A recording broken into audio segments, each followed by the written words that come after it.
Akira era apenas um estudante comum no Japão. Durante a vida escolar, algumas garotas chamam seu amigo Tsukasa para almoçar, mas ele recusa, dizendo ter trabalho do conselho estudantil.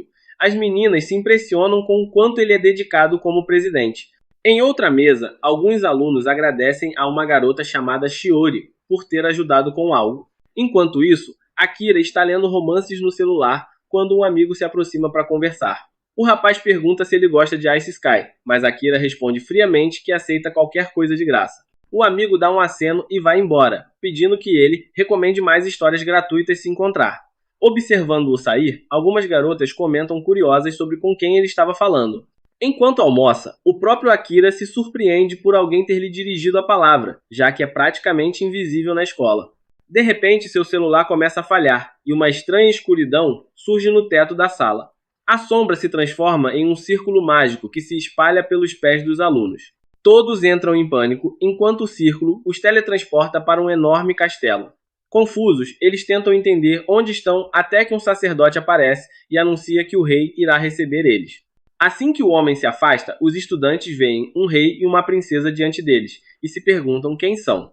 O rei então explica que os convocou de outro planeta para o mundo de Morgan. Ele revela que estão no Império Redis do continente humano, atualmente invadido por demônios. O rei afirma que, como guerreiros de outro mundo, eles têm o poder de derrotar o Lorde Demônio, e todos se animam com a ideia de uma grande jornada. Porém, o sacerdote informa que apenas um deles pode ser o herói lendário, e pede que testem suas habilidades. Um garoto coloca a mão em uma esfera mágica, mas descobre que não é o escolhido. O sacerdote o tranquiliza, dizendo que ainda assim será um soldado poderoso. Em seguida, uma garota chamada Yuki descobre que é uma maga de dispersão. E Tomoya aprende que é um cavaleiro. Depois que Shiori descobre ser uma curandeira, o sacerdote explica que todos podem ver seu status mesmo sem tocar a esfera.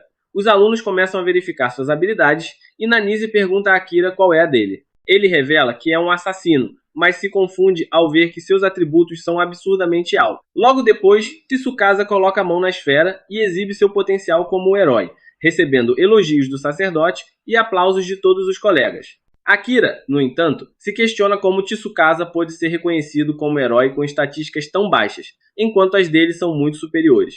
Quando Nanise insiste para que ele mostre seus próprios dados, Akira permanece em silêncio, desconfiado do rei e da história dos demônios. Ele decide manter sua classe poderosa em segredo e usa um feitiço para ocultar sua presença. Nanise, percebendo seu desaparecimento, acha que ele foi embora e o deixa em paz. Quando todos terminam os testes, o sacerdote informa que preparará equipamentos especiais e pede que descansem em seus quartos. Aliviado por não ter sido descoberto, Akira segue os outros alunos sem ser notado. Enquanto caminha, ele percebe uma câmera no corredor e entende que o rei está monitorando os estudantes, o que confirma sua desconfiança. O que Akira não percebe é que um cavaleiro o observa nas sombras. Mais tarde à noite, ele encontra um depósito abandonado e decide dormir ali. Depois de descansar, resolve explorar o castelo em busca de informações e observa a paisagem estranha da cidade. Fica maravilhado ao perceber que realmente está em outro mundo. Saltando pelas torres, descobre que seus poderes são sobre-humanos. Então, ele ouve vozes em uma sala próxima e se esconde para espiar. Escuta a princesa dizendo ao rei que os estudantes são apenas crianças ingênuas com classes especiais. O rei, confiante, ordena que ela inicie o plano, e ela sai da sala. Oculto, Akira observa o rei e pensa que poderia acabar com ele facilmente. O rei sente um arrepio, mas ao se virar, não vê ninguém e volta ao trabalho. No dia seguinte, Akira almoça tranquilamente, ainda mantendo sua presença oculta. Akira se pergunta se deveria contar aos outros estudantes sobre os planos do rei, mas percebe que ninguém acreditaria nele de qualquer forma. Em uma mesa próxima, Tsukasa se levanta e diz a todos que o rei fez um grande favor ao convocar eles e conceder-lhes habilidades poderosas. Ele declara que devem se unir e retribuir ao rei derrotando os demônios. Todos concordam entusiasmados em apoiar seu herói, enquanto Akira percebe que todos foram enganados pela história falsa inventada pelo rei. Após o almoço, o comandante da guarda noturna, chamado Saran, reúne os heróis para o treinamento, vangloriando-se de ser a última linha de defesa do país. Sua parceira, Jules, o repreende, lembrando-o de agir com humildade. Saran então informa que eles receberão um treinamento especial de 1 mês antes de partirem para um labirinto enfrentar monstros. Sabendo que os alunos não têm nenhuma experiência de combate, ele tenta tranquilizar eles dizendo que os ajudará a aprender. Enquanto os jovens se animam, Akira permanece nas sombras, desconfiado das intenções do cavaleiro. Decidido a investigar mais, Akira se afasta enquanto Saran deixa os alunos aos cuidados de Jules. Ao se aproximar de uma fonte, Akira ouve Saran chamar ele e se surpreende, achando que seu feitiço de ocultação havia acabado. Mas Saran explica calmamente que o feitiço ainda está ativo. Ele apenas consegue ver ele porque possui olhos místicos capazes de detectar o calor corporal das pessoas. Desconfiado, Akira coloca a mão no punho da faca, mas Saran garante que não pretende denunciar ele. Mesmo sabendo que o cavaleiro serve ao rei, Akira hesita, sem saber se deve confiar nele. Então, Saran pede que mantenha o encontro em segredo e promete ajudar ele, o que faz Akira finalmente baixar a guarda. Os dois se sentam e Akira diz que quer ler os arquivos do rei para entender melhor aquele mundo. Saran pergunta o nível de sua habilidade de ocultação, e Akira responde que está no máximo, mas admite que todas as outras estão no nível 1 e não sabe como aprimorar elas. Surpreso, Saran sorri e se oferece para treinar ele, dizendo que os arquivos reais não contêm nada de realmente útil. Akira se anima com a ideia de ficar mais forte e explorar aquele novo mundo, mas ainda deseja retornar à sua família. Saran concorda, mas o aconselha a aumentar seu poder até encontrar um meio de voltar para casa. Akira se sente culpado por receber tanto auxílio sem dar nada em troca, então o cavaleiro propõe que ele o pague contando histórias sobre o planeta Terra. Akira sorri, aperta sua mão e se apresenta formalmente, demonstrando respeito. Durante o treinamento, Akira descobre que, além dos humanos e demônios, também existem elfos e homens-besta naquele mundo. Sob a orientação rígida de Saran, ele passa por exercícios intensos e aprende que o nível de classe só pode ser aumentado derrotando monstros, enquanto o nível de habilidades cresce com prática individual. Com o passar dos dias, Saran fica fascinado pelas histórias sobre a Terra e sua tecnologia, achando tudo ao mesmo tempo incrível e banal. Akira, por sua vez, começa a sentir saudades do seu antigo mundo. Mais tarde, Saran conversa com Jules, que pergunta por que ele passa tanto tempo com Akira. O cavaleiro responde que as histórias do garoto são boas demais para deixar de ouvir, e Jules também demonstra curiosidade. Quando Saran revela que Akira é o verdadeiro herói, possuidor de uma habilidade de ocultação no nível máximo, Jules fica surpreso, já que apenas o primeiro herói lendário do mundo possuía algo assim. Pouco depois, Akira se aproxima da sala e entrega a Saran um livro retirado dos arquivos do rei. Ele explica que o conteúdo é preocupante, e Saran confirma, dizendo que o volume descreve um plano para destronar o rei. Akira, então, descobre que foi o próprio Saran quem escreveu o livro, disfarçando-o como um simples livro de receitas. O cavaleiro revela que o rei é um homem cruel que busca controlar o mundo em benefício próprio. Akira lembra do programa de convocação e reflete em silêncio. Saran explica que muitos cavaleiros reais têm seus próprios conflitos com o rei e que pretendem tirar ele do poder sem recorrer à violência. Impressionado, Akira comenta que como assassino poderia eliminar o rei facilmente sem ser notado, mas confessa que hesitou em fazer isso no primeiro dia. Saran o compreende e diz que ter uma classe de assassino não o obriga a matar. Akira concorda, dizendo que não suportaria que sua família soubesse que ele se tornou um assassino. O cavaleiro o elogia por sua prudência e afirma que confia nele justamente por ter mostrado sabedoria e discernimento ao não acreditar cegamente nas palavras do rei. Aos olhos de Saran, isso significa que Akira é alguém que sabe lidar com os próprios problemas e não se deixa enganar com facilidade. O garoto fica em silêncio por um momento e, em voz baixa, explica que nunca recebeu muita atenção quando era criança. Saran se surpreende com a confissão e Akira acrescenta que ele é a única pessoa que já o elogiou tanto na vida. Sorrindo, Saran pergunta se Akira estaria disposto a ajudar ele a destronar o rei de forma pacífica, como forma de retribuir o reconhecimento que recebeu. Akira responde que pensará no assunto e deixa a sala. Após um mês completo de treinamento, Saran anuncia aos estudantes que o grupo explorará o grande labirinto de Kenenan. Uma multidão se reúne para se despedir dos heróis, e Akira se surpreende com a atenção que todos estão recebendo. Enquanto observa a multidão, ele nota uma garota assistindo de longe e se aproxima para perguntar o que ela está fazendo ali. A garota, irritada, diz que seu povo fez grandes sacrifícios para convocar os heróis, e ele não deveria agir como se não soubesse de nada. Confuso, Akira explica que desconhece os detalhes, então ela responde que se encontrarão novamente quando ele souber a verdade. Logo depois, os heróis entram no labirinto e iniciam uma intensa batalha contra monstros. Um dos estudantes acidentalmente ativa uma armadilha que atrai ogros gigantes. Akira elimina um deles e pergunta a Saran se devem recuar, e o cavaleiro concorda, dizendo que abrirá caminho para os alunos. Saran então usa uma poderosa magia de espada divina e destrói todos os monstros à frente. No entanto, quando o grupo atravessa o portão, encontram ainda mais criaturas bloqueando a saída.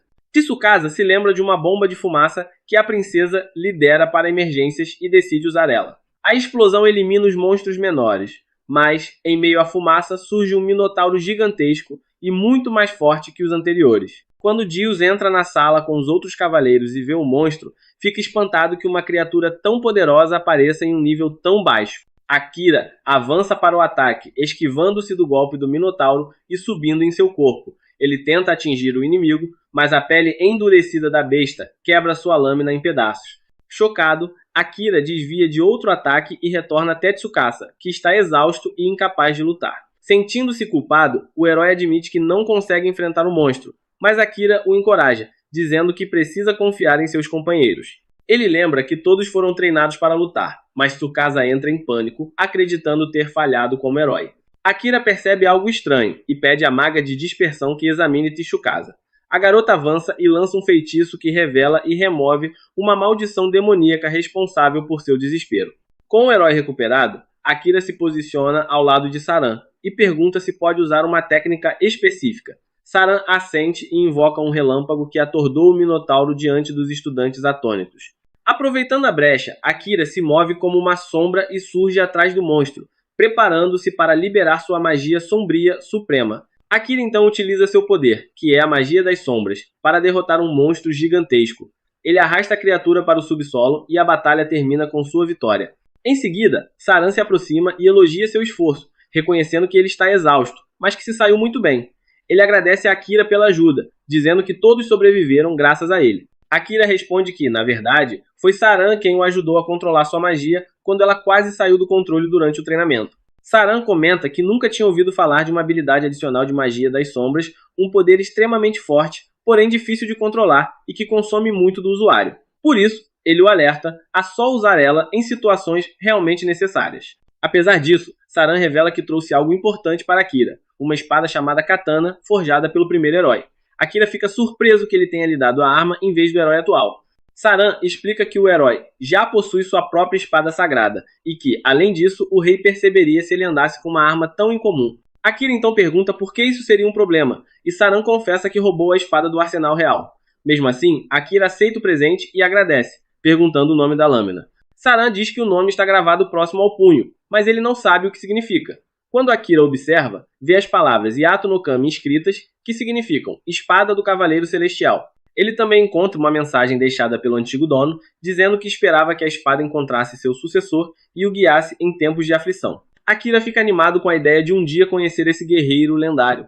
Saran comenta que também gostaria de ter conhecido o herói, mas a maldição que o aflige é poderosa demais e resiste à intervenção de qualquer herói. Ele admite saber quem está por trás dela, mas não pode fazer nada. A cena muda para a princesa, que realiza um ritual misterioso. Akira surge e golpeia o cristal diante dela, deixando-a chocada. Ela pergunta quem ele é, e ele responde que seu ato serve para remover a maldição que atormenta o herói. A princesa, irritada, quer saber como ele entrou em seus aposentos sem permissão. Akira retruca que damas não deveriam usar maldições para controlar os outros e a chama de bruxa. Questiona suas motivações, e ela responde friamente que faz tudo por sua majestade. Akira insiste em saber por que segue cegamente as ordens do rei, mas ela repete a mesma frase, como se fosse um fantoche sem vontade própria.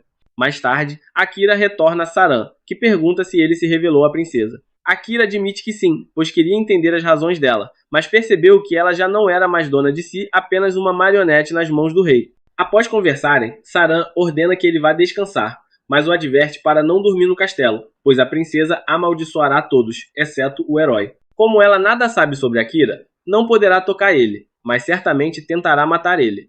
Akira entende o perigo e pergunta se Saran não vai repreender ele por ter se exposto. Saran sorri e diz que isso faz parte da impulsividade da juventude, e que cabe aos adultos corrigirem esses erros. Akira se alegra e diz que gostaria que houvesse mais adultos como ele em seu mundo. Saran, brincando, pede que o leve junto quando retornar ao seu lar, pois gostaria de explorar ele. Na manhã seguinte, Akira acorda com uma sensação estranha e se aproxima do castelo para investigar. Lá, Tsukasa o encontra e, surpreso, pergunta onde ele estava, supondo que a maldição tenha sido quebrada. Akira responde que apenas estava dormindo e pergunta o que aconteceu. Sakasa, com tristeza, informa que o comandante Saran foi morto. Desesperado, Akira corre até o corpo do amigo e chora por ele. Um dos aprendizes diz que a adaga usada no assassinato era de Akira, acusando-o de ser o principal suspeito por desaparecer constantemente. Os soldados o acusam de assassinato, mas Sakasa tenta acalmar eles, dizendo que não podem condenar ele apenas por coincidências. Nesse instante, o rei chega e o acusa formalmente de ter cometido um grande pecado ao matar o comandante dos cavaleiros, declarando que ele deve enfrentar a justiça e a morte. Antes que o capturem, Akira utiliza sua magia de invisibilidade e desaparece diante de todos, deixando-os atônitos. Ele foge e se encontra com Gil, que revela que o comandante foi morto pelos assassinos pessoais do rei, conhecidos como os Corvos da Noite, liderados por Gerban Alel, e que Akira também é alvo deles. Gil conta que Saran deixou suprimentos em seu quarto e aconselha-o a fugir imediatamente. Akira pega os itens e escapa para longe. Enquanto isso, o rei conversa com a princesa, dizendo que duvida que Saran tenha morrido tão facilmente, especialmente porque ele havia amaldiçoado todos, exceto o herói. A princesa responde que agora só precisam de um pretexto para declarar guerra ao leste, mas que o rei precisará usar certas crianças como peões e que Akira logo morrerá em alguma trincheira. O rei ordena que ela envie os Corvos da Noite para caçar ele, e ela obedece. Na manhã seguinte, Akira lê uma mensagem deixada por Saran. Nela, o comandante diz que, se Akira precisar se esconder, o melhor lugar é em um dos calabouços de Sarabi, mas que deve lembrar-se de que o suprimento de água é limitado. Também acrescenta que se Akira deseja aumentar seu nível de classe, o segredo está justamente nesses calabouços. Quanto mais fundo ele for, mais fortes serão os inimigos que enfrentará. Akira se recorda de uma conversa em que perguntou por que ninguém explorava esses lugares, e Saran explicou que eram extremamente perigosos, pois até mesmo ocultar a presença era inútil contra monstros com sentidos de olfato e audição aguçados. No entanto, se ele aprimorasse sua habilidade de assassinato, poderia ocultar seu cheiro, passos e até mesmo sua assinatura térmica. Determinado, Akira entra em um dos calabouços e derrota inúmeros monstros. Lembra-se então das palavras do comandante. Quando seu nível de classe chegar a 100, ele obterá uma habilidade única que o ajudará a triunfar neste mundo. Assim, Akira parte rumo ao labirinto de Canton. Akira continua sua jornada enfrentando os chefes do labirinto e, durante a batalha, descobre o restante da mensagem deixada pelo comandante Saran. Nela estava escrito que, ao entrar na câmara do chefe, ele não poderia sair até que um dos dois morresse. Determinado, Akira inicia o combate contra o gigantesco monstro. Ele bloqueia diversos ataques colossais, mas acaba sendo atingido nas costas. Mesmo ferido, grita que não morrerá ali, que precisa continuar lutando. Reunindo toda a sua força, Akira canaliza sua magia das sombras e, com um golpe devastador, despedaça o monstro, vencendo a luta, mas ficando gravemente ferido, precisando recorrer à sua reserva de energia mágica de emergência. Enquanto isso, no palácio, um jovem conversa com Tsukasa, dizendo que receberam ordens para ir imediatamente ao setor do Rei Demônio, embora ainda estejam abalados pela morte do comandante Saran. Tsukasa reflete e percebe que tudo deve estar ligado à maldição da princesa, mencionada pelo vice-comandante Gil. Ele decide ir sozinho, mas seus amigos insistem em acompanhar ele.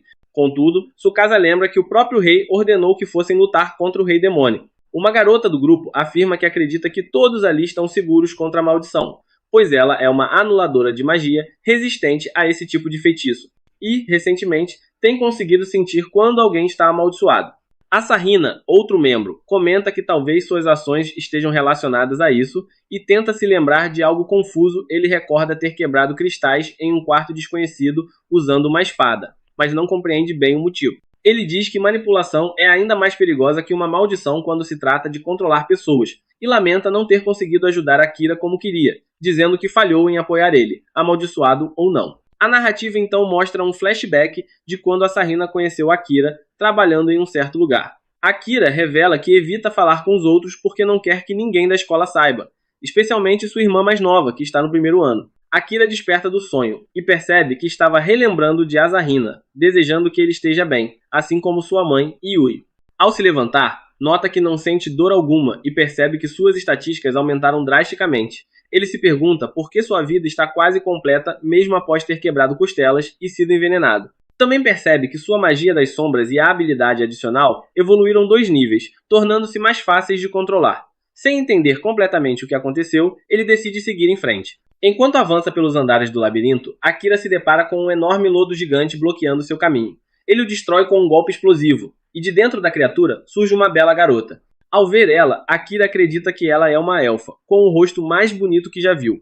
Ele decide usar uma habilidade estranha que possui olhos especiais que permitem enxergar o mundo de outra forma. Mas o poder é tão intenso que ele quase perde a visão, sendo forçado a interromper o uso imediatamente. Ele reconhece o perigo da técnica e promete não utilizar ela novamente. Nesse momento, a elfa desmaia diante dele, mas Akira percebe que ela ainda está viva e gravemente ferida, com apenas 2% de vida restante. Quando ela desperta, pergunta onde estão, e ele explica que estão no 75 grau andar do labirinto.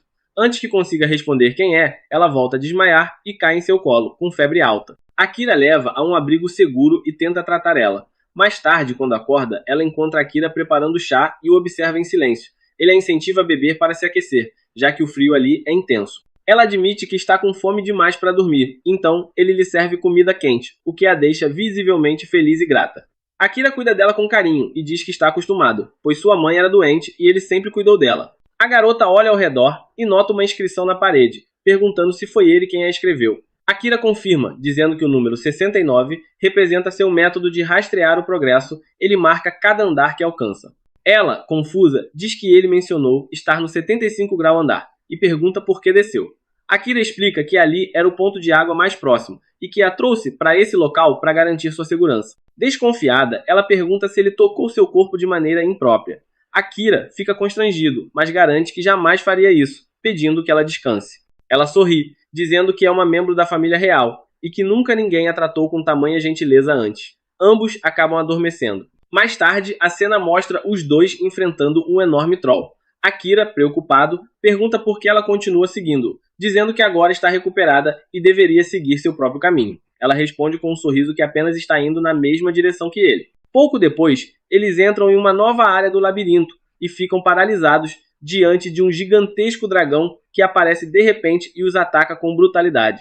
Akira tenta ativar sua habilidade de ocultar presença, mas ela é inútil, pois o dragão consegue rastrear sua energia mágica. O monstro acerta um golpe devastador em Akira, que revida ativando o poder misterioso que possui e consegue aplicar um golpe mortal. Um feixe de luz surge do corpo do dragão, irradiando por toda a caverna. O dragão se transforma em um enorme gato azul, e nem Akira nem Amélia conseguem entender como aquilo é possível. Amélia usa sua habilidade do Olho do Mundo e descobre que o gato é, na verdade, um metamorfomago, por isso ele conseguiu se transformar em um dragão. Agora tudo faz sentido para ela, já que um dragão de verdade seria muito mais resistente do que aquele gato. Akira fica impressionado com a facilidade com que Amélia usa sua habilidade e pergunta por que ele mesmo não a está utilizando. Ele se lembra de como seu cérebro quase se partiu ao meio na última vez que tentou usar ela e acredita que é porque seu nível ainda é muito baixo para controlar ela. No entanto, Amélia acredita que o problema está no fato de Akira rejeitar a habilidade, o que o impede de dominar ela corretamente. Nesse momento, o gato preto desperta e começa a falar. Ele demonstra decepção por ter sido derrotado por um humano e uma elfa, mesmo tendo se transformado em dragão apenas por diversão. Akira fica chocado ao ouvir o monstro falar, e ao perceber sua expressão, o gato se ofende. Ele o repreende, dizendo para não comparar com monstros de baixo nível guiados apenas por instinto, pois ele é uma criatura dotada de intelecto superior, criada pelo próprio Senhor Demônio. Akira responde que isso não faz diferença alguma, pois, depois do último golpe, o gato não conseguirá mais lutar. O gato preto diz não se importar em morrer, mas afirma que antes tem uma mensagem para entregar a Akira. Ele se ergue, emanando uma aura ameaçadora, e declara que o Senhor Demônio o aguarda em seu castelo, localizado no coração do continente demoníaco, em meio aos vulcões. Essa revelação deixa Akira desconfiado, e ele pergunta como o Senhor Demônio sabe de sua existência e por que quer que ele vá até seu castelo. O gato responde que o Senhor Demônio é uma entidade muito além de sua compreensão, portanto, não pode revelar mais nada. Em seguida, deita-se no chão e pede que Akira o mate, mas ele recusa. O gato insiste para que pare de fingir ser nobre, afirmando que os humanos consideram todos os demônios e monstros inimigos, portanto, seria natural que o matasse. Akira discorda, dizendo que seu verdadeiro inimigo é o rei, e não acredita que os demônios sejam seus oponentes naturais. Amélia, então, lembra-o de que a porta da sala do chefe só se abrirá se o chefe morrer ou se eles forem mortos por ele. O gato concorda com ela e pergunta se Akira pretende morrer de fome ali dentro. Ele quer saber por que Akira não quer matar ele, e a resposta é simples, mas surpreendente. Akira diz que é uma pessoa que gosta de gatos, e diferente dos outros monstros, aquele gato pode conversar com ele. Por isso, acredita que deve haver uma brecha que lhes permita sair da sala sem precisar matar ele. Amélia se recorda de algo e afirma que há, de fato, outro meio. Se Akira fizer um pacto com o Gato Preto e aceitar ele como seu familiar, ele deixará de ser reconhecido como um monstro-chefe, e a porta se abrirá. O Gato Preto ri da ideia, dizendo que apenas um usuário de magia experiente, com grande controle sobre o mana, pode realizar o ritual, e que Akira não tem essa capacidade. Amélia discorda e revela que Akira já superou o limite necessário para fazer ele.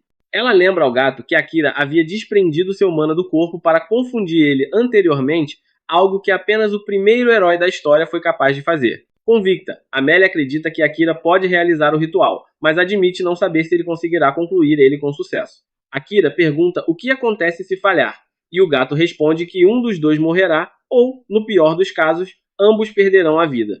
Akira aceita o risco, e o gato, sem entender o motivo de tamanha determinação, o deixa prosseguir, dizendo que não se importa em morrer. Akira, irritado com sua indiferença, diz que tentará fazer ele entender o valor da vida mais tarde. Pergunta então a Amélia como conduzir o ritual, e ela explica que o primeiro passo é dar um novo nome ao gato. Akira o batiza de Night, noite, inspirado em seu pelo escuro, que lembra o céu noturno. O gato não reage, então Akira passa ao passo seguinte: canalizar seu mana na pata do gato. Amélia o alerta de que, a partir desse momento, não haverá retorno, e se ele não conseguir controlar o gato, poderá perder a vida. Akira mantém a confiança e inicia o processo. Assim que o mana começa a fluir para a pata de Night, Akira sente uma poderosa onda o envolver, como se estivesse sendo afogado. Ele percebe que está sentindo o poder contido dentro do gato. De repente, encontra-se caindo em direção a uma cidade em chamas. Horrorizado com o que vê, Akira observa Night devastando o local e matando todos que tentam fugir. Ele tenta impedir ele, mas o gato o ataca com sua energia sombria, causando-lhe ferimentos graves. Akira se levanta e Night o incita a matar ele, dizendo que essa é a única forma de sair daquele lugar com vida. Mesmo assim, Akira hesita, incapaz de atacar o gato.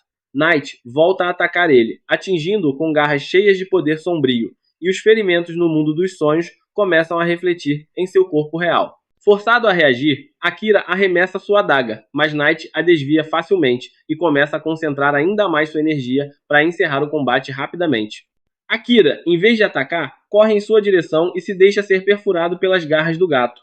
Night fica atônito com o gesto e pergunta o que ele está tentando fazer. Akira responde que não quer matar ele e que sabe que Night também não deseja matar ninguém. Night responde que, apesar de ser inteligente, ele continua sendo um monstro e seu instinto o obriga a matar qualquer um que cruze seu caminho. Akira percebe que Night está cansado de matar e diz que ele não precisa mais lutar contra esse instinto sozinho.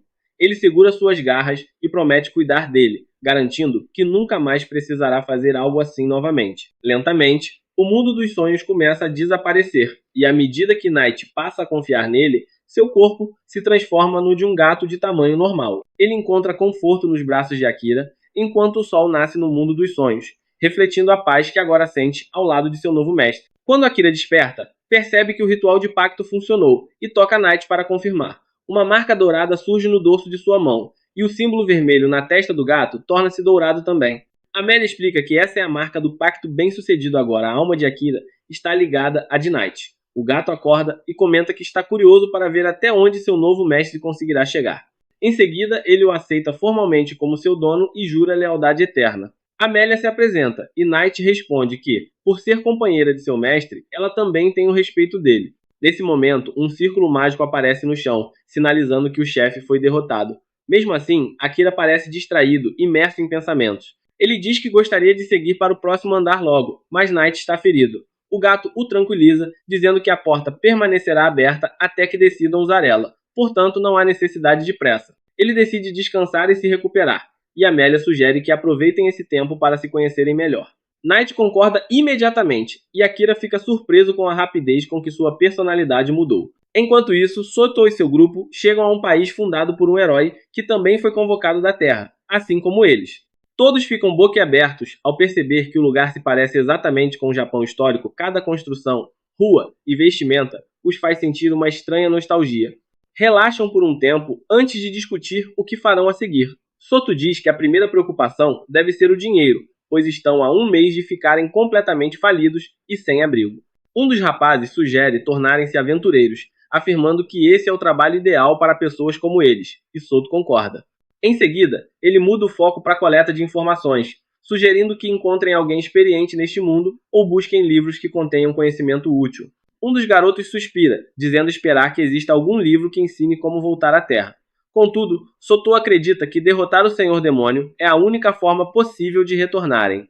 Ele supõe que apenas o rei e a princesa sabem como enviar eles de volta, e apesar de serem corruptos e cruéis, o grupo precisará conquistar sua confiança ao derrotar o Senhor Demônio. Ele declara que assim que tiverem recursos e informações suficientes, seguirão rumo ao continente demoníaco, mas Azari discorda. Ele acredita que devem se reagrupar com Akira antes de irem. Alguns membros concordam com Azari, enquanto outros ainda o consideram o assassino do comandante Sarin. O grupo começa a discutir até que as garotas intervêm, pedindo que Soto, como líder, tome a decisão final. Ele admite concordar com Azari e acredita que Akira já é mais forte que todos eles, mas duvida que consigam trabalhar juntos. Diz que Akira evita se envolver com outras pessoas e que, mesmo tendo sido seu colega desde o jardim de infância, ele nunca pareceu reconhecer ele. A revelação surpreende o grupo, e até Azari admite que Akira nunca foi alguém que gostasse de atuar em equipe. Soto então menciona que, segundo as lendas, apenas a espada sagrada empunhada pelo herói pode derrotar o Senhor Demônio. Por isso, ele precisa ficar forte o suficiente para cumprir seu dever. Mesmo que encontrem Akira, ele acredita que o herói só se juntará a eles se forem dignos. Assim, decide permanecer naquele país e treinar até que Akira reapareça. Enquanto isso, Amélia conta a Akira e Knight sobre seu passado. Ela revela que foi expulsa de seu reino pela própria irmã, que enviou soldados para caçar ela e matar ela. Cercada perto de um penhasco, Amélia usou sua magia de gravidade para se lançar no rio abaixo, sendo levada pela correnteza e escapando por pouco. No entanto, estava ferida e exausta, e um slime negro aproveitou sua fraqueza para engolir ela completamente. Quando recuperou a consciência, estava dentro da masmorra, e Akira havia acabado de salvar ela. Akira fica comovido ao ouvir sua história, mas Knight aponta algumas inconsistências. Slimes não comem pessoas, e mesmo que um tivesse feito isso, Amélia teria sido digerida antes de ser resgatada. Ela admite não entender como sobreviveu, mas é grata ao slime por ter levado ela até Akira. Ele então aconselha a voltar e tentar se reconciliar com sua irmã, mas Amélia já perdeu a esperança. Diz que não conseguiria encarar ela novamente, e Akira a incentiva, afirmando que, por serem família, tudo acabará dando certo. Ele comenta que também tem uma irmã irritante e intrometida, mas que ama profundamente. Amélia e Knight perguntam se ele deseja voltar ao seu mundo para rever ela, e Akira confirma, mas diz que antes precisa cumprir outra promessa. Ele começa a falar sobre Sarin, o homem que lhe ensinou a sobreviver naquele mundo, e sente o sangue ferver ao lembrar de sua morte. Tomado pela raiva, jura matar o rei e a princesa que o mandaram assassinar. O instinto assassino de Akira faz Amélia e Knight estremecerem de medo. Amélia grita seu nome, tirando-o do transe. Quando ele finalmente se acalma, ambos revelam que também conheciam Sarin, ele era um famoso comandante da cavalaria. Akira percebe que o clima ficou pesado demais. Então, tentando aliviar a tensão, tira uma luva do bolso. Instintivamente, Knight se lança para agarrar ela, guiado por seus reflexos felinos, e o ar volta a se encher de uma leveza momentânea. Akira fica feliz ao ver que o truque que usava com os gatos de rua perto de sua casa também funciona com um gato monstro. Amélia, curiosa, quer tentar também. Pouco depois, Akira e Amélia começam a fazer carinho em Knight, aproveitando a maciez e o calor de seu pelo. Knight pede que Akira leve as coisas mais a sério, lembrando que suas almas estão ligadas e se um deles morrer, o outro também morrerá. Akira já sabe disso, mas está apenas feliz por ter um gato como familiar, já que sempre gostou de felinos. Quando terminam a brincadeira, decidem deixar a masmorra. Akira pergunta a Knight para onde o círculo de teletransporte os levará, mas o gato admite não saber. Ele explica que apenas alguns demônios ainda dominam a arte de criar círculos mágicos, e Akira decide encontrar eles e fazer eles trabalhar para ele quando chegar ao continente demoníaco. De repente, Amélia se lembra de uma lenda sobre círculos mágicos azul claros que transportam as pessoas para o lugar que mais desejam. Ela explica que quando várias pessoas entram no círculo, ele reage apenas ao desejo de uma delas. Akira comenta que isso pode causar problemas, mas Amélia garante que irá para qualquer lugar, desde que seja com ele. Sem pensar muito nisso, Akira entra no círculo mágico. Ele se pergunta se o círculo poderia levar ele de volta para sua família, mas logo afasta o pensamento, decidido a cumprir sua vingança primeiro. O círculo se ativa e o grupo é teletransportado para uma floresta de onde podem ver uma árvore gigantesca. Amélia fica em choque ao reconhecer a paisagem, enquanto Knight identifica a árvore como a árvore do mundo, dizendo que estão na floresta dos elfos. Mesmo incrédula por terem parado ali, Amélia ouve Akira dizer que é um bom lugar para estar. De repente, um elfo escondido entre as árvores dispara uma flecha contra ela, mas Akira percebe a tempo e a empurra, desviando-a do ataque. Ele então corre na direção do arqueiro, bloqueia outra flecha com sua adaga e o derruba rapidamente. Amélia reconhece o arqueiro como Lian. Ele diz que não esperava encontrar a traidora ali enquanto investigava a luz misteriosa, e a manda fugir se quiser viver. Akira o nocauteia, sem paciência para suas palavras, mas logo percebe que foi tarde demais. O grupo já está cercado pelos elfos. A irmã de Amélia, Kilika, aparece à frente dos soldados, liderando-os pessoalmente. Ela encara Amélia com frieza e declara que ela morrerá por ter ousado retornar ao país. Antes de tudo isso, a vida de Amélia estava indo muito bem. Ela estava na linha de sucessão para se tornar a próxima governante do reino élfico e acreditava ter um ótimo relacionamento com sua irmã, ou pelo menos era o que pensava. Aos poucos, todos os seus conselheiros e guardas começaram a se voltar contra ela, até que um dia, Kilika a acusou repentinamente de ter cometido um crime terrível. Sem sequer investigarem, os guardas concluíram que Amélia devia ser culpada, apenas por ser uma filha da praga. Forçada a fugir antes que Kilika e os guardas a capturassem, Amélia abandonou o reino que um dia chamara de lar. Agora, estando novamente frente a frente com sua irmã, Amélia não sabia o que fazer. Tentou argumentar, dizendo que partiria por conta própria, que não havia necessidade de violência, mas que Kilika estava obstinada em capturar ela. Antes que pudesse agir, Akira se colocou diante de Amélia, decidido a proteger ela. Kilika o olhou com desdém e perguntou quem ele pensava ser para se intrometer nos assuntos dos elfos. Mas Akira respondeu calmamente que havia conhecido Amélia no dia anterior, que havia gostado dela e não permitiria que Kilika falasse com ela daquele jeito. Ele também notou que Kilika se referia constantemente a Amélia como criminosa e, curioso, perguntou qual crime ela teria cometido. Kilika então arregaçou a manga, revelando um grande hematoma no braço, e afirmou que Amélia havia envenenado disfarçando o veneno de poção. Ferir outro membro da família real era um ato imperdoável, mesmo entre parentes. Amélia tentou se defender, insistindo que o que dera à irmã era realmente uma poção, mas Kilika zombou dizendo que ninguém acreditaria nela. Em seguida, aproximou-se de Akira e o encarou diretamente nos olhos. Amélia percebeu de imediato o que a irmã estava tentando fazer e gritou para que ele se afastasse, mas já era tarde demais. Kilika começou a rir e anunciou que sua habilidade de encantamento já estava ativa, declarando que o coração de Akira agora pertencia a ela, o que significava que Amélia não tinha mais aliados. Kilika esperava ver desespero no rosto da irmã, mas para sua surpresa, o que viu foi pura fúria. Amélia gritou para que Kilika desfizesse o feitiço e pedisse desculpas a Akira, pois ele tinha o direito de decidir a quem amar. Ver Amélia tão enfurecida chocou Kilika, que sempre a considerara uma fraca sem voz, mas agora ela parecia pronta para despedaçar qualquer um. Foi então que Akira interveio, pedindo que Amélia se acalmasse, pois não estava sob o controle de nenhum feitiço. Explicou que habilidades mentais como o encantamento só funcionavam em pessoas mais fracas do que o usuário. Kilika se recusou a acreditar que um simples humano pudesse ser mais forte que ela, mas Akira não se importava com o que ela pensava dele, apenas com o que pensavam de Amélia.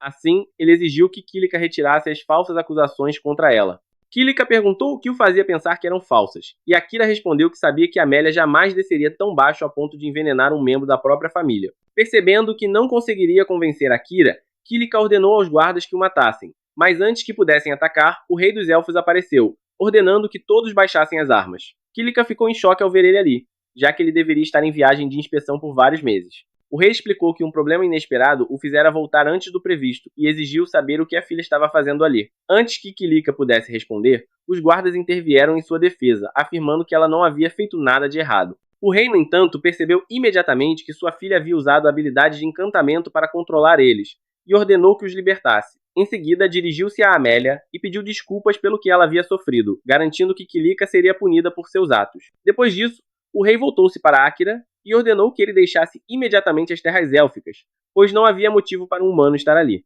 Amélia tentou defender ele, dizendo que Akira havia sido quem a salvara e a trouxera de volta, mas, embora grato, o rei declarou que ainda não gostava de humanos e exigiu sua partida. Diante disso, Amélia afirmou que, se Akira fosse embora, ela partiria também. O rei se enfureceu, dizendo que jamais permitiria isso, pois ela era a única em quem confiava para governar o reino quando ele se fosse. Akira, porém, respondeu que essa decisão cabia a Amélia, não ao rei. O rei mandou Akira ficar fora dos assuntos da família, mas Akira retrucou que, por não ser súdito dele, não tinha obrigação de obedecer.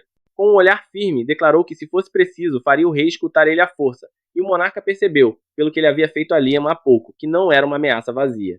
Fiel ao seu orgulho, o rei não recuou e desafiou Akira para um duelo, com a condição de que o perdedor obedeceria às ordens do vencedor. Akira aceitou, e o rei anunciou que o confronto seria realizado aos pés da árvore sagrada, como ditava a tradição. Enquanto caminhavam até o local, Amélia pediu desculpas a Akira por ter ele envolvido naquele caos, mas ele respondeu que não havia nada pelo que se desculpar, pois havia escolhido se envolver.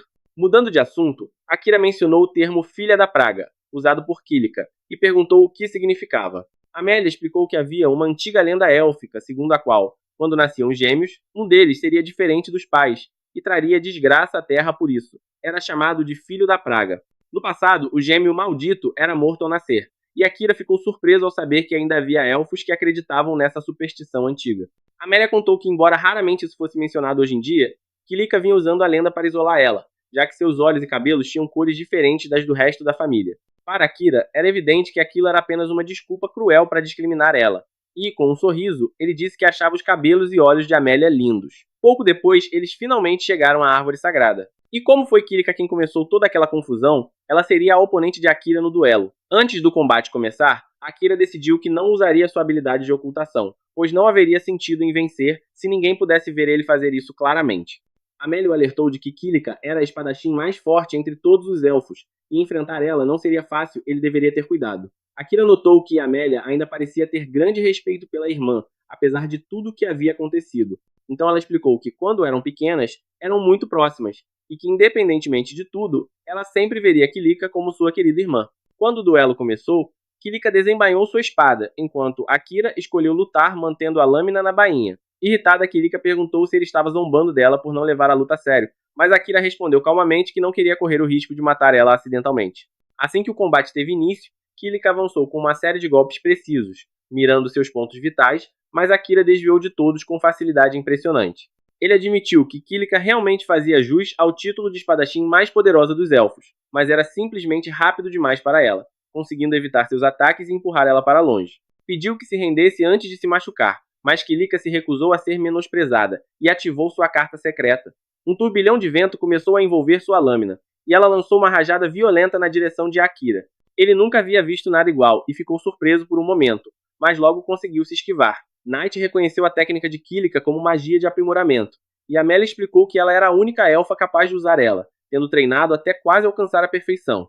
Kilika podia lançar poderosos ataques de vento à vontade, e Akira foi forçado a correr sem parar para evitar ser atingido. Em meio à luta, ele percebeu que Kilika parecia triste e perguntou o motivo. Ela negou, dizendo estar mais feliz do que nunca, mas Akira respondeu que para ele ela parecia miserável.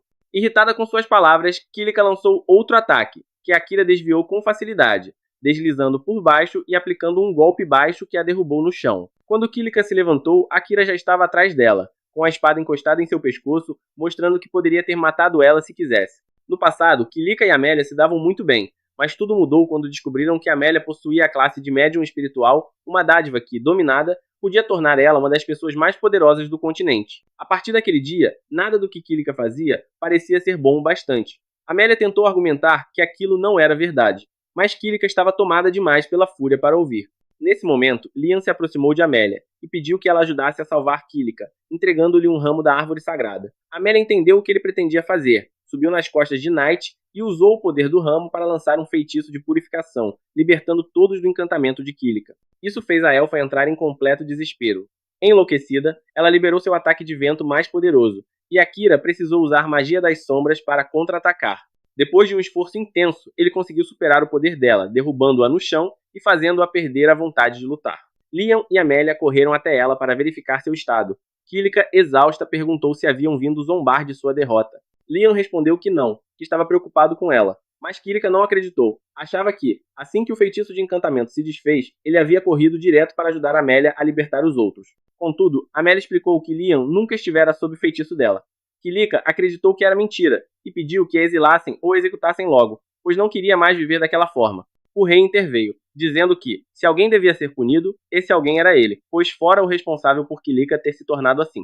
Confusa, Kilika perguntou do que ele estava falando. O rei revelou que havia selado algumas de suas memórias muitos anos atrás, tentando proteger ela de uma verdade dolorosa, mas agora percebia que havia cometido um erro. Ele então desfez o selo, e todas as lembranças perdidas de Kilika retornaram de uma só vez. Quando era pequena, Kilika treinava próximo a um calabouço. Um dia, um estranho apareceu na entrada e lhe disse que poderia ficar mais forte rapidamente se usasse umas esferas especiais. Ingênua, a menina pegou as esferas e entrou no calabouço para testar ela. No entanto, ao fazer ele, um exército de monstros poderosos surgiu. Sabendo que lutar sozinha seria arriscado, Kilika tentou fugir, mas, de forma anormal, os monstros saíram do calabouço e avançaram em direção à Vila Élfica. Decidida a proteger seu povo, ela ficou para lutar. Seu esforço chamou a atenção dos outros elfos, e logo chegaram reforços. Leon foi o primeiro a aparecer, mas acabou sendo mortalmente ferido por um goblin bem diante dela. Ver seu amigo morrer a destruiu por dentro. A culpa e o trauma quase destruíram sua mente, e foi por isso que o rei decidiu selar suas lembranças, acreditando que assim a protegeria da dor. Lia não for o único a morrer naquele dia, muitos perderam a vida. Mas a tragédia só não foi maior porque Amélia, usando sua magia de médium espiritual, conseguiu criar 2 feitiços poderosos, magia gravitacional e magia de ressurreição. Ela conseguiu reviver todos que morreram, então não houve perda real naquele dia. Mas como Kiligo foi o único que não sabia o que aconteceu, todos os envolvidos acabaram se afastando dela sem querer, e ela interpretou isso como desinteresse por não ser uma médium espiritual como Amélia. Kilika desaba em lágrimas ao perceber que transformou sua própria irmã em inimiga por um mal-entendido tolo. Mas Amélia diz que isso não é verdade, pois nunca poderia odiar Kilika de verdade. Ela tem muito a se desculpar por todo o problema que causou, mas no fim do dia, a família sempre estará lá. E aos olhos de Amélia, nada pode mudar isso. Naquela noite, um banquete é realizado em celebração à mudança de Kilika. O rei agradece a Akira por ajudar a resolver a situação e, como prometido, permite que Amélia decida o que quer fazer, mesmo que isso signifique partir em uma jornada com Akira. Falando nisso, o rei pergunta a Akira para onde ele planeja ir em seguida. Ele responde que vai para o continente das feras, já que Knight mencionou ser um ótimo lugar para comprar armas e equipamentos. Enquanto isso, Asaena e o restante da turma de Akira embarcam em um navio com o mesmo destino. Eles planejavam esperar até que Akira aparecesse, mas já ficaram fortes o bastante, então, em vez de ficarem parados, decidiram ir ao continente das feras para melhorar seus equipamentos. Na manhã seguinte, Amélia se despede de sua irmã, enquanto Liam pede a Akira que cuide bem de Amélia, já que ela é sua ex-noiva. No entanto, é bastante evidente que Liam tem sentimentos por Kilika, e foi por isso que ele rompeu o noivado. O rei também percebe isso. Então, diante de todos, ele declara que se ambos estiverem dispostos, ele mesmo realizará o casamento de Liam e Kilika. Os dois ficam completamente desconcertados com a declaração do rei, que, vendo o embaraço deles, decide não insistir no assunto. Em seguida, ele informa a Akira que preparou uma escolta para levar ele, junto de Amélia, até o porto da nação élfica. Akira, confiante em suas próprias habilidades, acredita que não precisará de proteção, mas o rei insiste, explicando que os casos de sequestro nas áreas costeiras têm aumentado e, por precaução, é melhor que estejam bem protegidos. Ao ouvir sobre o perigo, Kilika, Liam e vários soldados se oferecem para acompanhar eles, mas Akira recusa educadamente, afirmando que não há necessidade. Eles entram na carruagem e iniciam a jornada juntos. Durante o percurso, Akira questiona Knight sobre o motivo de ter permanecido escondido diante do rei elfo. Knight explica que nesse mundo as pessoas são extremamente desconfiadas de demônios e monstros, e como ele é ambos, preferiu se manter discreto para evitar problemas desnecessários. Akira brinca dizendo que o comportamento tão obediente de Knight pode acabar ofendendo o Rei Demônio. Amélia, confusa, pergunta como o Rei Demônio poderia saber o que Knight está fazendo. Akira então revela que o Rei Demônio está observando todos os seus movimentos através dos olhos e ouvidos de Knight, mas que, felizmente, ele não tem controle sobre o corpo do cavaleiro. Assim, não há risco de Knight trair ele em momentos críticos. Mesmo assim, Akira deixa claro que não quer que nada aconteça a ele, e caso um dia Akira e o Rei Demônio entrem em conflito, pede que Knight fique do lado do Rei Demônio. Knight comenta novamente que o Rei Demônio deseja encontrar Akira pessoalmente, embora o motivo ainda seja um mistério. Amélia imagina que talvez ele queira ser amigo de Akira, elogiando o quão impressionante ele parecia durante a luta contra Kilika. Falando sobre o combate, Knight menciona que Akira utilizou magia das sombras, manipulando-a de modo a envolver seu corpo como uma armadura. Akira admite que não compreendeu exatamente o que fez e explica que, no calor do momento, conseguiu conjurar uma habilidade chamada Shadowclad, segundo Knight. De repente, a habilidade de detecção de presença de Akira o alerta sobre um perigo próximo. Ele interrompe a carruagem e olha para o oeste, onde vê um grupo de bandidos observando-os de longe. Os bandidos mantêm uma garota como refém e ameaçam machucar ela caso o grupo de Akira tente qualquer movimento. Usando a garota como escudo, eles ordenam que todos se rendam e se amarram, ficando empolgados ao perceber que a princesa élfica também caiu em sua armadilha. Infelizmente para eles, escolheram a pior vítima possível. Antes que possam reagir, Akira usa as habilidades Shadow Sneak e Conceal Presence, nocauteando todos os bandidos num piscar de olhos. Com os inimigos derrotados, Amélia liberta a garota, enquanto os guardas amarram os bandidos capturados.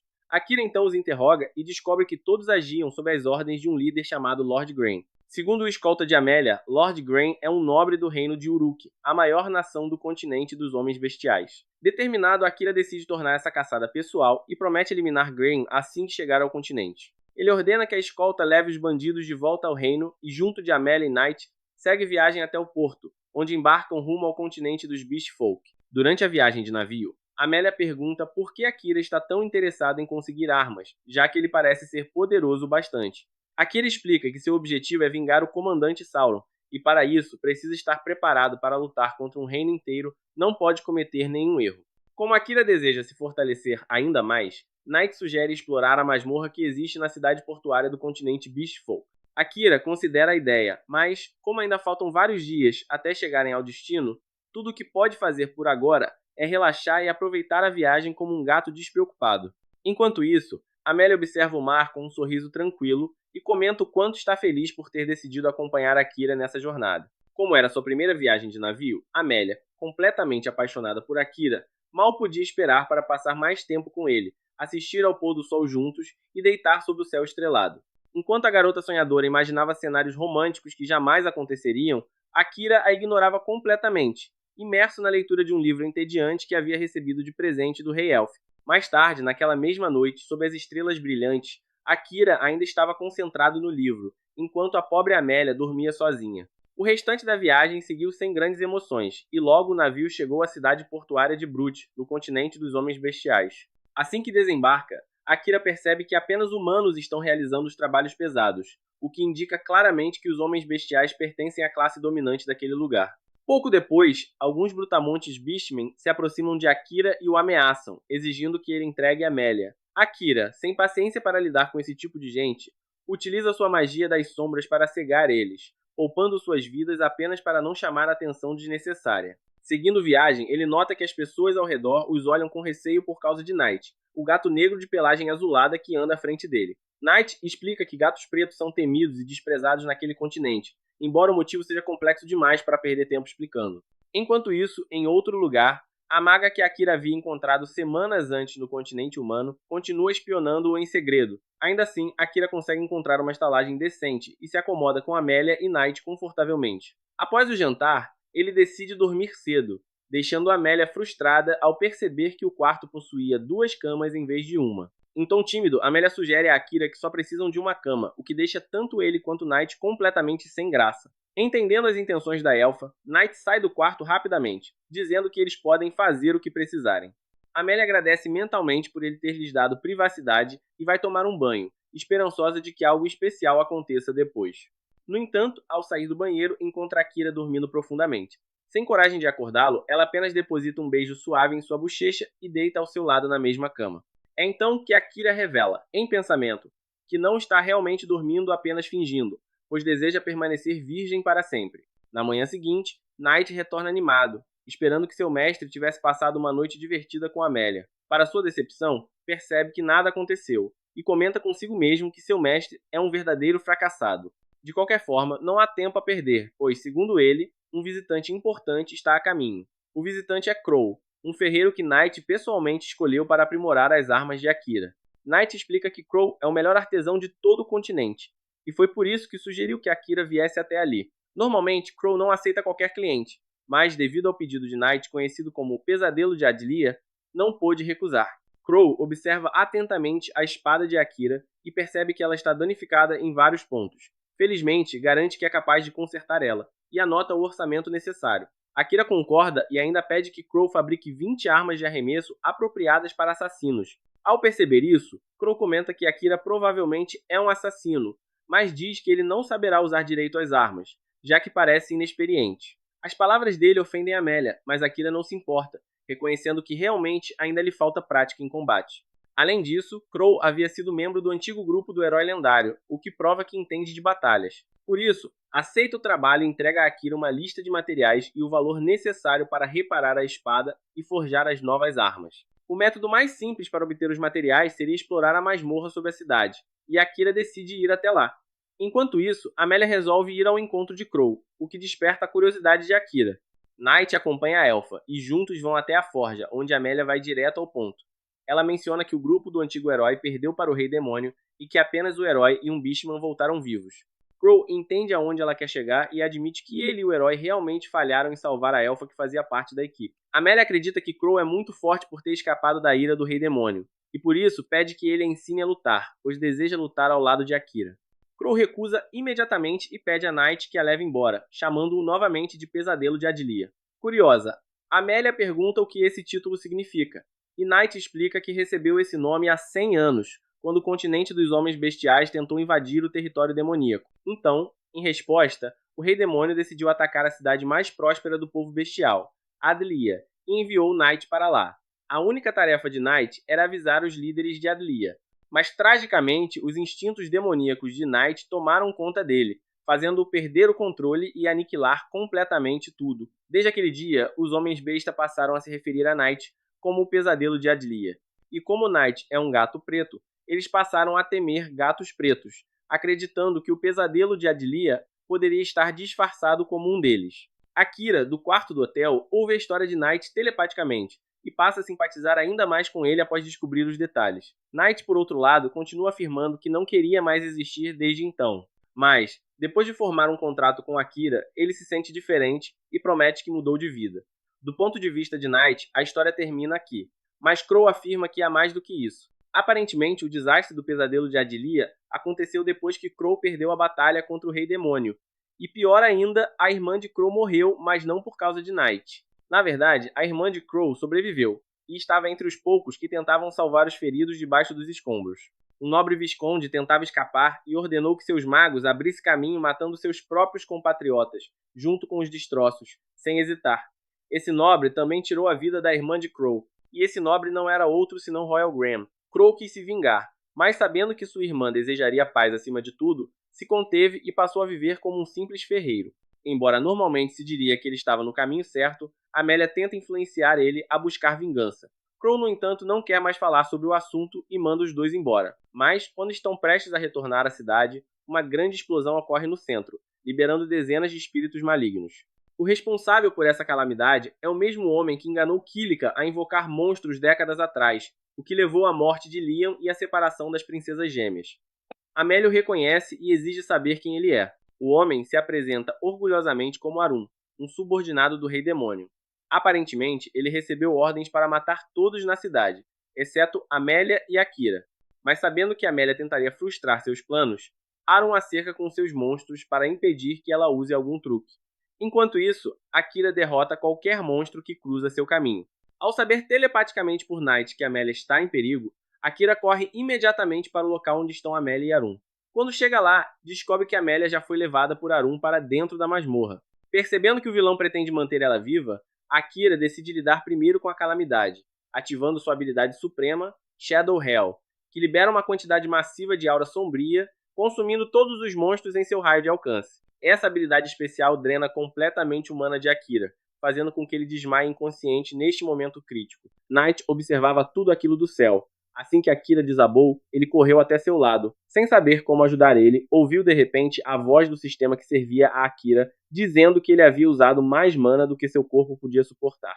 Porém, a magia de cura das sombras seria ativada automaticamente para tratar ele. As sombras rapidamente cobriram Akira, e então seu corpo começou a brilhar enquanto a magia usava a mana armazenada para reparar seus ferimentos.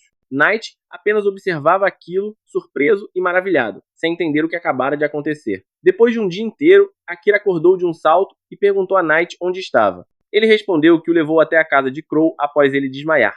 E vendo o pôr do sol, Akira perguntou se havia ficado inconsciente por 5 horas. Night disse que ele estava desacordado havia 1 dia e 5 horas, o que era compreensível por ter usado tanta mana de uma só vez. E explicou que, por sorte, a magia das sombras se ativou sozinha e o curou. Caso contrário, ele teria morrido. Perguntou então o que exatamente era aquela magia das sombras, e Akira respondeu que não fazia ideia. Disse que isso não importava no momento, pois havia algo mais urgente para resolver. Ele desceu rapidamente as escadas, onde Crow o esperava. Akira agradeceu por ter deixado ele usar a cama e pediu que colocasse na conta. Crow perguntou aonde ele ia, e Akira respondeu que precisava resgatar Amélia o mais rápido possível. O ferreiro gótico o advertiu dizendo que já havia passado mais de um dia e que Amélia provavelmente fora levada ao continente demoníaco. Akira, determinado, declarou que invadiria o castelo do Senhor dos Demônios, mas Crow pediu que se acalmasse. Akira gritou dizendo que estava calmo, apenas com pressa, e Crow retrucou perguntando como ele podia afirmar isso se estava esquecendo suas armas. Akira respondeu rispidamente que não tinha armas no momento porque estavam em reparo, mas Crow apontou para a mesa. Ele havia transformado a espada de Akira em 2 adagas curtas por serem mais adequadas para um assassino. Disse também que cobriu o custo dos materiais e do conserto por ser uma emergência, mas pediu que Akira o reembolsasse assim que pudesse. Akira examinou as adagas e agradeceu a Crow, que tinha mais um presente para ele. Jogou-lhe um anel, dizendo que fora forjado pelo segundo ou pelo terceiro herói. O anel tinha escrito as palavras: "Eu te guiarei por todos os lugares." Crow se surpreendeu ao ver que Akira conseguia ler, e ele explicou que era o idioma de seu mundo. Perguntou então o que o anel fazia, e Crow disse que ele ajudava o portador a encontrar o que procurava. Assim que ouviu isso, Akira colocou o anel e ativou seus poderes. Um feixe de luz foi emitido pelo anel, apontando diretamente para a masmorra.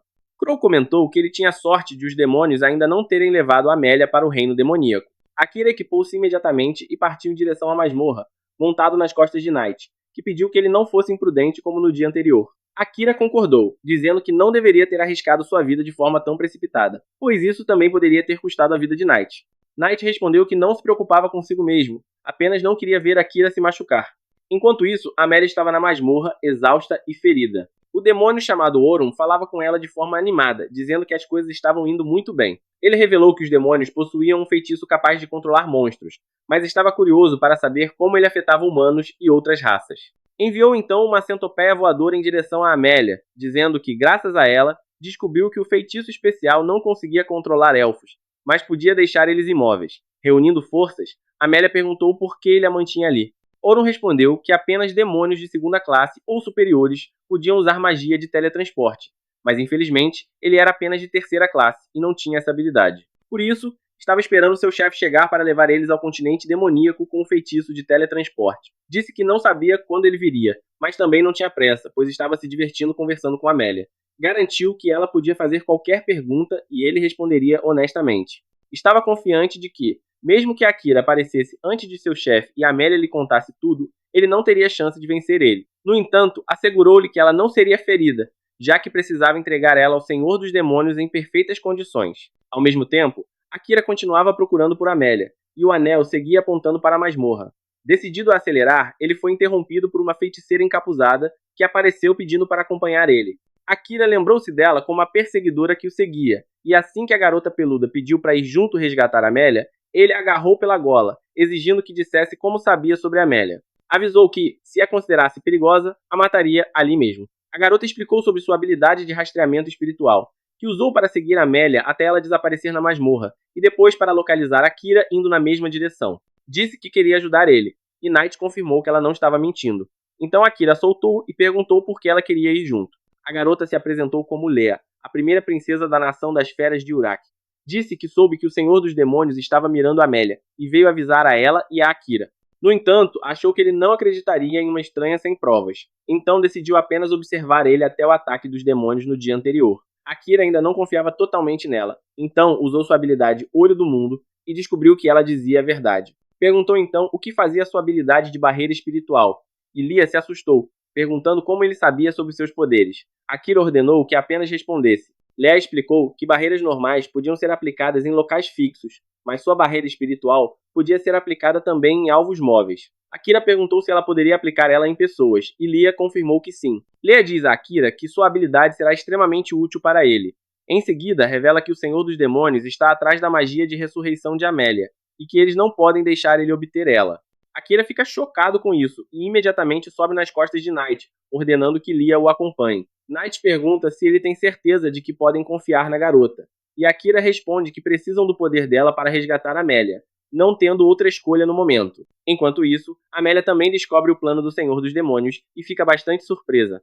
Ela pergunta a Orun por que o Senhor dos Demônios desejaria sua magia de ressurreição, já que os demônios praticamente vivem para sempre e são incrivelmente difíceis de matar.